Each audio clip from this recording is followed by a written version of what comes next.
매일 성경 묵상 나눔입니다. 5월 7일 토요일입니다. 오늘 묵상하는 본문은 룻기 마지막 부분 4장 7절에서 22절입니다.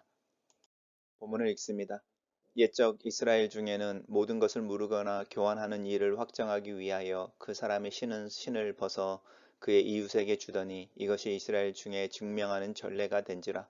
이에 그 무릎을 물을 자가 보아스에게 이르되 내가 너를 위하여 사라 하고 그의 신을 벗는지라.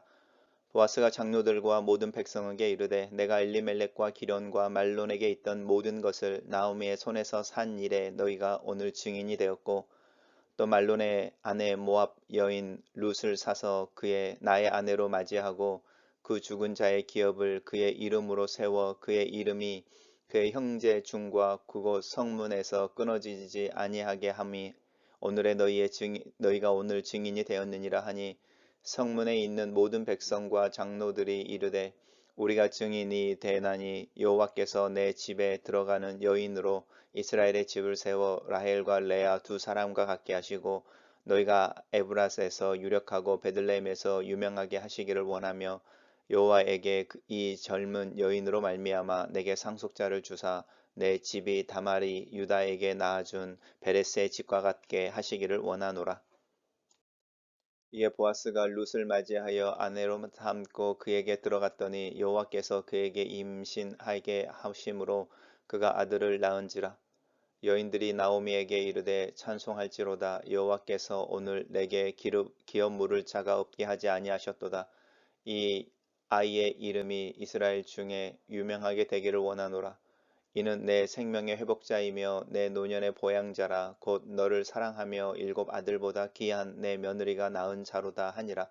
나오미가 아이를 받아 품에 안고 그의 양육자가 되니 그의 이웃 여인들이 그에게 이름을 지어주되 나오미에게 아들이 태어났다 하여 그의 이름을 오벳이라 하였는데 이는 다윗의 아버지인 이새의 아버지였더라. 베레스의 계보는 이러하니라. 베레스는 헤스론을 낳고 헤스론은 람을 낳았고 람은 아미나답을 낳았고 아미나답은 나손을 낳았고 나손은 살몬을 낳았고 살몬은 보아스를 낳았고 보아스는 오벳을 낳았고 오벳은 이새를 낳고 이새는 다윗을 낳았더라. 오늘 본문은 세 개의 단락으로 나눠져 있습니다.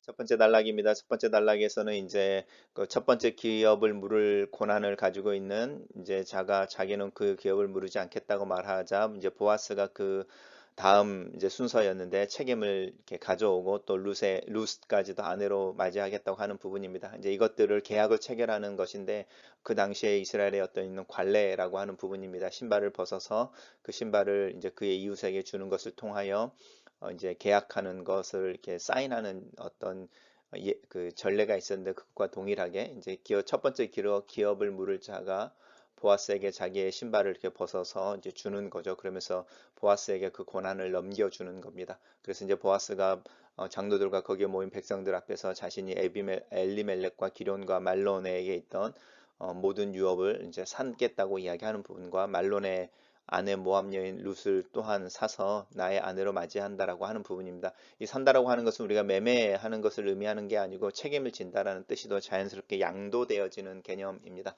그래서 이제 죽은 자의 기업을 이어 그의 이름으로 세워서 그의 이름이 그의 형제들 중에 또 성문에 끊어지지 않게 하겠다라고 하는 부분인데 이제 아내를 삼고 룻과 자기 사이에서 낳은 아이가 있을 때 그 아이를 이제 자기의 아들이지만 엘리멜렉과 말론으로 이어지는 어떤 가계를 잇게 하겠다는 이야기를 분명하게 하고 있습니다. 그럴 때에 이제 성문에 있던 백성들과 장로들이 이제 자신들이 증인이 된다고 말하고 하나님께서 이제 축복해 주시기에 대한 이야기를 하는데 이 룻을 무엇과 연관시키고 있냐면 라헬과 레아와 연관을 시킵니다. 열두 부족의 어떤 기원이 되어지는 두 어머니와 같이 어떤 거대한 지파의 어머니가 되어지는 것에 대한 이야기를 하고 있죠. 그리고 이 젊은 여자로 말미암아 내게 상속자를 주셔서 다말이 유다에게 낳아준 베레스와 같이 한다. 이 말은 이제 유다에게도 아들이 셋이 있었는데 사실은 다말이 첫째 며느리로 첫 아들과 죽고 둘째 아들과 결혼해서 이제 재혼시켜서 이제 아들을 낳으려고 하지만 둘째 아들도 죽고 막 이런 일들이 있었죠. 그래서 셋째 아들은 아직 어려서 다말에게 친정집에 돌아가 있어라. 그래서 셋째 아들이 장성하면 다시 결혼해서 너를 통해서 아이를 낳게 하겠다라고 말했지만 사실은 셋째 아들도 죽을까봐 이렇게 연결 놓고 연락을 놓지 않는 상태에서 이제 다말이 창녀로 변장해서 유다와 하룻밤 동침하고 이제 아이를 낳음으로 아이러니한 방법이지만 유다의 자손이 끊어지지 않았던 것처럼 이 베레스의 집과 같이 한다라고 하는 부분이 이제 이 다말과 유다의 관계를 통해서 베레스가 태어나고 또 유다의 지파가 이어졌던 것처럼 보아스와 이 룻의 관계를 통해서 아이가 태어나고 또 그것을 통해서 엘리멜렉의 가문과 또 보아스라고 이야기하는 그 가문의 흐름들에 대해서 이제 끊임이 없기를 이제 축복하는 이야기로 마무리되고 있습니다. 단락을 요약해 보겠습니다. 보아스는 나오미의 유업을 무르기로 하고 룻을 아내로 맞아들여 엘리멜렉의 가게를 잇기로 하고 증인이 된 장로들은 이것을 축복한다. 이렇게 정리했습니다. 두 번째 단락입니다. 두 번째 단락은 이제 보아스가 룻을 아내로 맞이하고 이제 하나님께서 그에게 임신하게 하셨다라고 말합니다. 그래서 아들을 낳았고 그 아들의 이름을 오벳입니다. 그리고 특별히 오벳을 이야기하면서 그는 다윗의 아버지인 이새의 아버지였다라고 이제 증조부가 되어지는 것을 명확하게 이야기하고 있습니다. 이제 그 베들레헴의 여인들이 등장해서 이 베들레헴의 여인들이 나오미를 이제 칭찬하고 축복하는 부분이죠. 기업을 물을 자가 없게 하나님이 하셨지만 이제 또 하나님께서 너에게 그 유업을 주고 유명하게 하기를 원한다. 이렇게 말하는 거죠. 하나님께서 이제 이야기하는 부분은 회복에 대한 이야기고 이제 생명의 회복자이며 내 노년의 봉양자라 이 아들을 통해서 손자인 거죠. 손자를 통해서 네가 위로받고 또 축복받기를 원한다라고 이야기하면서 동네 이웃 사람들이 그 아들의 이름을 지어주는데 나오미에게 아들이 태어났다. 이제 이렇게 말합니다.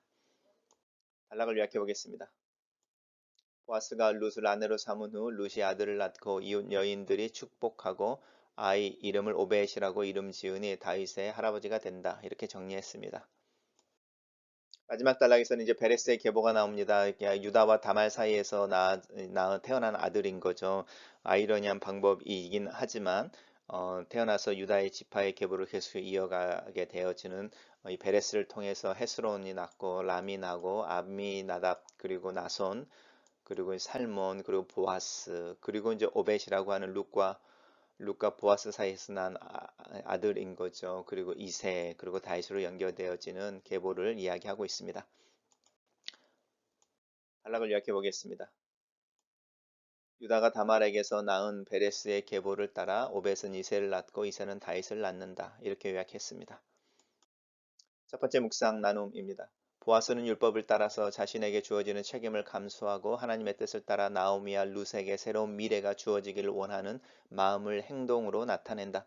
보아스와 룻의 이야기가 풍선처럼 하늘에 떠오르고 카메라가 그 풍선을 따라 줌 아웃된다. 하늘에서 내려다보는 두 사람의 이야기는 흐르는 강이 된다. 상류에서는 야곱의 이야기가 보인다. 하류에서는 다윗의 이야기가 쌓이는 풍요로운 삼각지가 된다. 야곱과 레아와 라헬은 이스라엘 12부족의 기원이며 다말은 하나님의 은혜 속에서 유다 지파가 지속되어지는 통로가 되었다. 이제 보아스와 룻은 또 다른 하나님의 일하심이 강처럼 흘러가는 부분의 한 수로로 존재하게 된다. 두 번째 묵상 나눔입니다.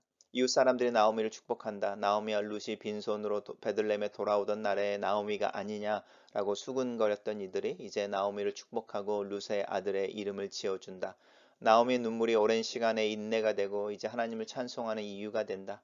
한순간으로 모든 것을 판단해서는 안 된다. 하나의 행동이 어떤 사람의 전부를 말하고 있는 것은 아니다.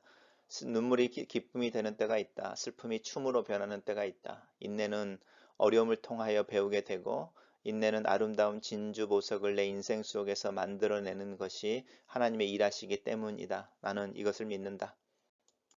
세 번째 묵상 나눔입니다. 유다가 자신의 며느리였던 다말에게서 낳았던 아들 베레스의 이야기를 생각해 본다. 그 부끄러운 이야기의 결과가 다윗과 연결된다. 보아스의 신실함과 룻의 충성스러움이 만들어내는 오벳의 이야기를 생각해 본다.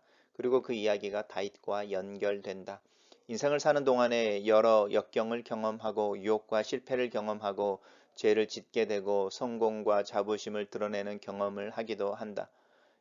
이런 모든 경험이 하나님의 손에 들리면 하나님이 일하시는 것의 증거가 된다. 각자가 자기 인생에서 나름의 삶을 살았을 것이다. 그 인생이 하나씩 하나씩 이어져 다윗의 이야기가 되고 예수 그리스도의 이야기가 된다.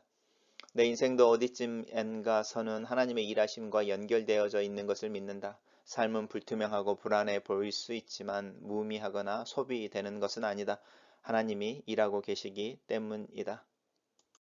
글로 쓰는 기도입니다. 인생을 긴 안목에서 볼 수 있는 지혜를 주시옵소서. 지금 여기에 삶에 충실하지만 현재라는 현실의 늪에 빠지지 않도록 도와 주시옵소서. 지금은 최선을 다해 살아가지만 긴 안목으로 소망하며 내 자신의 존재를 긍정하는 가치를 마음에 품고 살게 하소서. 그리스도 예수 안에서 새로운 일을 행하시고 착한 일을 내 안에서 행하신 하나님께서 지금도 일하셔서 하나님의 계획을 이루시는 것을 믿습니다. 그 완성의 때를 기다립니다. 그 기다림이 내 삶의 평안의 원인이 되고 내일을 소망하고 오늘을 기다리게 합니다. 아멘.